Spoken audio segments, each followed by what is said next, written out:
हुआ और जब उसका जन्म हुआ उसी समय सेठ जी की क्या हो गई, मृत्यु हो गई। और सेठ जी की मृत्यु हुई और उनके घर में घाटा घाटा और चारों तरफ से मतलब ऐसी पाप के उदय देखे जाने लगे। तो उस बेटे का नाम रख दिया अक्रत पुण्य, कि ये पुण्य करके बिल्कुल पुण्य लेकर के आया नहीं है। आपने देखा होगा कि कोई बालक भी जब जन्म लेते हैं ना तो वे अपना पुण्य और पाप साथ में लेकर के आते हैं।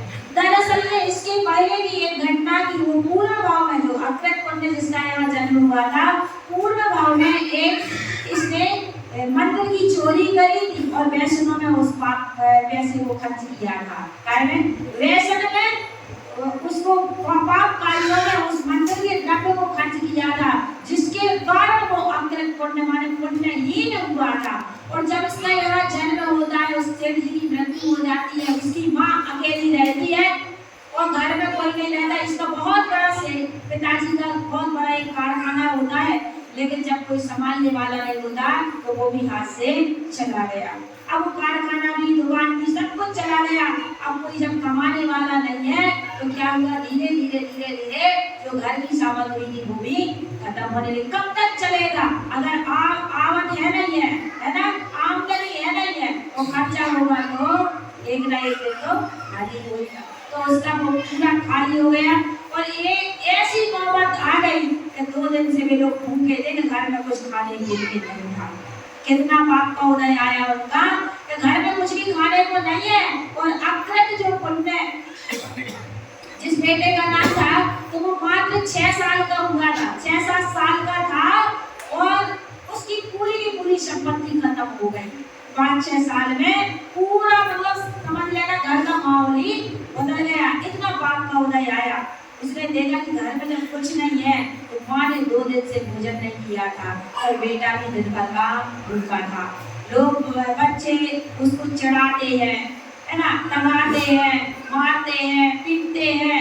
अब वो वैसे ही दिखने में भी वैसे ही लग रहा था, पढ़ने ही नहीं, सब दिखते ही हैं।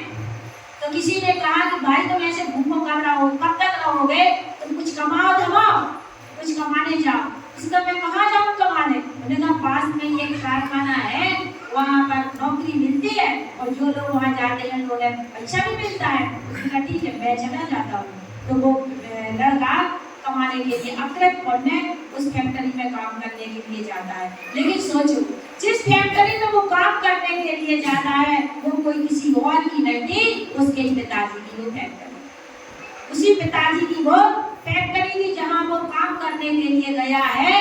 और मजदूर उसमें काम कर रहे हैं तो ये भी काम करने में व्यस्त हो गया, करने लगा। जब शाम को मजदूरी मिलने लगी तो जब मजदूरी सबको मिलती है तो वे सब लोग लाइन लगा के खड़े हो गए। तो एक के बाद एक सबको दिन भर की क्या मिल रही थी, मजदूरी मिल रही थी। तो ये भी लाइन में लगा हुआ था, सेठ जी मजदूरी दे रहे थे। तो इसने नया सा चेहरा देखा, इससे पूछा कि बेटा तुम कौन हो? इसने कहा कि मेरा नाम अक्रत पुण्य है। और उसने अपने पिता का नाम बताया, माता का नाम बताया। तो वो सेठ जी समझ गए, बहुत जल्दी समझ गए कि ये तो हमारे माने सेठ जी का बेटा है, लेकिन आज पाप करने के वजह से इसकी ये हालत हुई है। उसने कहा बेटा तुम्हारी माँ कहाँ है? उसने कहा पिताजी तुम्हारे बहुत पहले गुजर गए। समझ गए हो? उसने कहा माँ मेरी 2 दिन से भूखी है, हमारे घर में खाने के लिए भोजन भी नहीं है। जब सेठ जी ने ये बात सुनी उन्होंने कहा मैंने इनके पिताजी का नमक खाया है। कोई मुनीम था, वो सेठ जी का कौन था? वो मुनीम था। और उसके वजह से इसके हाथ में वो फैक्ट्री आई थी, इसने खरीद ली थी और वो सोचता है कि मुझे इसकी सहायता करना है। तो उस अक्रत पुण्य से कहता है कि देखो बेटा कि तुमने आज दिन भर काम किया है, अच्छा है, लेकिन कल से तुम हमारे पास में बैठना, हम तुम्हें सब कुछ सिखाएंगे, सब कुछ कारोबार व्यापार करना सिखा देंगे। तुम मजदूरी नहीं करना, ये काम नहीं करना, हमारे पास में बैठ करके हम तुम्हें लिखा पढ़ी के सारे काम सिखा देंगे। ऐसा उसके मन दया के परिणाम आते हैं। और उसने कहा कि देखो हम इसको मजदूरी में पैसे ना दे करके क्या दें कि कुछ सोने की मोहरें दे दें तो इसके घर का काम क्या हो जाएगा, चलने लगेगा। तो वो सेठ जी सोने की मोहरें ला करके और अक्रत पुण्य के हाथ में रखते हैं। लेकिन उसका पुण्य इतना क्षीण था कि जैसे उसने स्वर्ण मुद्राएं उसके हाथ पर रखी वे धधकते अंगारे बन गए। क्या बन गए? अंगारे बन गए। तो उस बच्चे के हाथ जले, उसने छोड़ दिया। जैसे ही हाथों में उसकी जलन हुई, उसने छोड़ा तो वे नीचे गिरे, तो क्या बन गए? बहरे बन गए। तो सेठ जी समझ गए कि इनका पुण्य और जीवन। वो बच्चा चिल्लाने लगा कि सेठ जी, सबको आप पैसे दे रहे हैं, मजदूरी दे रहे हैं, और हमारे लाने क्या दे रहे हैं? हमारे लिए अंगारे दे रहे हैं आप मजदूरी पे। हमने भी दिन भर मेहनत की है, और क्या कह रहे हैं कि हमारे पास बैठना, और हमने दिन भर मजदूरी पे अंगारे दे रहे हैं। सेठ जी समझ गए कि इनके पल्ले में पुण्य है नहीं है। तो उन्होंने कहा कि बेटा एक काम करो कि ये चना का बोरा रखा है, चना की बोरी भरी रखी है, तुम्हें जितने चने चाहिए हो उतने भर करके ले लो, हम नहीं ले रहे, तुम अपनी इच्छा से जितने ले जा सकते हो उतने बोरी में चने भर के ले जाओ। बेटा बड़ा खुश, क्या मिला इसको? पहली बार मजदूरी मिली है।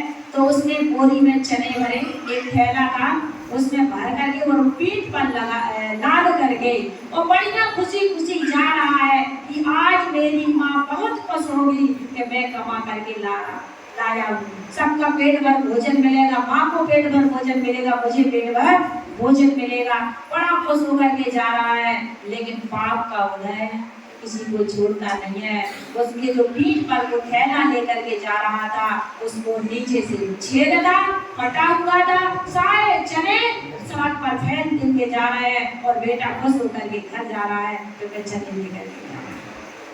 रास्ते में सारे के सारे चने उसके फैल गए। वो उतने ही चने घर ले जा पाया जितना पुण्य उसके पल्ले में